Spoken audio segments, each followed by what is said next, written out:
E aí, já pararam para pensar numa coisa? Como é que pode, né? Deus é sempre fiel, mas a gente tem uma facilidade enorme para esquecer disso.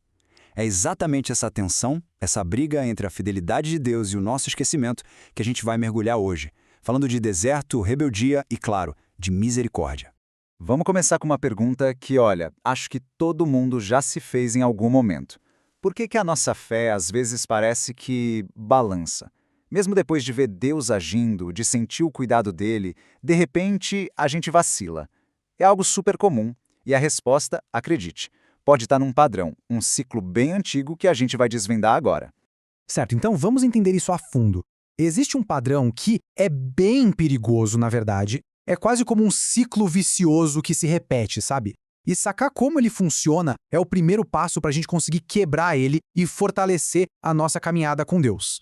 Pois é, o Salmo 106 meio que joga a real pra gente. Ele faz um resumão da história de Israel e mostra uma diferença gritante. De um lado, Deus, sempre constante, sempre fiel. Do outro, o povo, que esquecia. E o problema é que mesmo depois de ver milagre atrás de milagre, era esse esquecimento que abria a porta para a rebeldia. E esse ciclo funciona basicamente assim, ó. Primeiro, Deus age. Ele livra, ele cuida, ele provê. Mas aí, o tempo passa e aquela memória, sabe? Aquela lembrança forte da fidelidade dele vai meio que se apagando. E é aí, nesse vazio que fica, que o coração começa a se desviar e a se inclinar para a rebeldia. Uma coisa leva a outra. É consequência direta. Ok, mas vamos cavar um pouco mais fundo. Qual é a raiz desse problema todo? O que é, de verdade, esse tal esquecimento que a Bíblia fala tanto? Então, a grande sacada é essa aqui. Esquecimento espiritual não é ter memória fraca. Não é sobre não saber as histórias da Bíblia. O lance não é falta de informação, é falta de vivência. É quando aquilo que a gente sabe sobre Deus deixa de ser real no nosso dia a dia e vira só uma teoria, uma ideia distante. E o resultado disso é imediato, bem prático. A partir do momento em que a gente para de trazer à memória o que Deus já fez, a nossa confiança nele, cara, ela enfraquece. É batata. Pensa que a fé é como um motor e a lembrança é o combustível. Se a gente não abastece, uma hora para de funcionar. Dá uma olhada nessa comparação que é muito clara. De um lado, o esquecimento espiritual. Ele cria um buraco, um vazio, que logo é preenchido pela idolatria.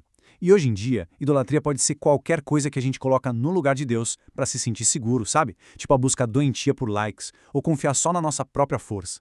Agora, do outro lado, a memória, a lembrança ativa do que Deus faz. Ah, isso sim constrói uma fé forte de verdade. Mas calma aí, a história não acaba nesse ciclo de fracasso não. Bem no meio de todo esse perigo, surge uma luz, uma brecha de esperança, porque a misericórdia de Deus sempre encontra um jeito. E é aqui que a gente vê como a graça de Deus é linda. Mesmo com o povo errando feio, Deus não vira as costas. Ele levanta pessoas para interceder, como Moisés. Ele literalmente se põe no meio, na brecha, entre o julgamento de Deus e o erro do povo, e clama por misericórdia. E essa atitude incrível de Moisés era, na verdade, um spoiler, um sinal que apontava para algo muito maior, para Jesus Cristo. Ele é o mediador perfeito.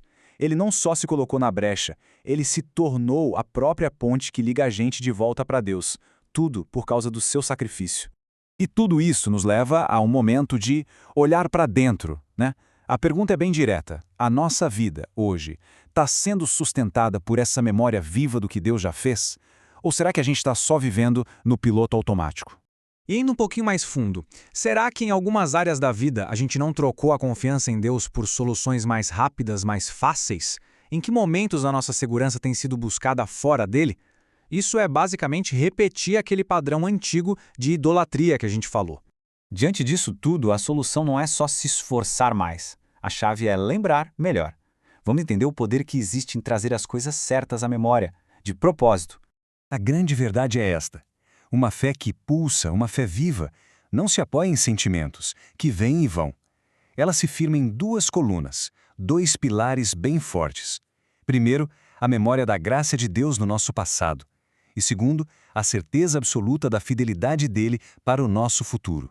Então beleza, como é que a gente pega essa verdade toda e transforma em algo prático para o nosso dia a dia? Tá aqui um desafio bem simples e poderoso.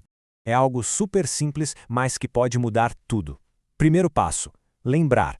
parar um pouco e trazer à memória um momento específico em que a mão de Deus foi real na nossa jornada. Não precisa ser algo gigante, pode ser pequeno. E o segundo passo, agradecer. Ser intencional em agradecer a Deus por isso. Esse exercício de lembrar e agradecer é o que fortalece a nossa fé hoje, agora. Acho que a gente pode fechar essa reflexão fazendo dessa oração a nossa própria oração, sabe? Que ela seja a nossa resposta sincera a Deus. Senhor, ajuda-me a não esquecer de quem Tu és e do que já fizeste por mim. Fortalece minha fé e guarda meu coração. Amém. E para a gente levar isso para a semana, fica essa pergunta no ar. Qual memória específica da fidelidade de Deus pode ser a âncora para a nossa fé nos próximos dias? Pensa nisso, porque guardar essa lembrança tem o poder de mudar completamente a nossa perspectiva.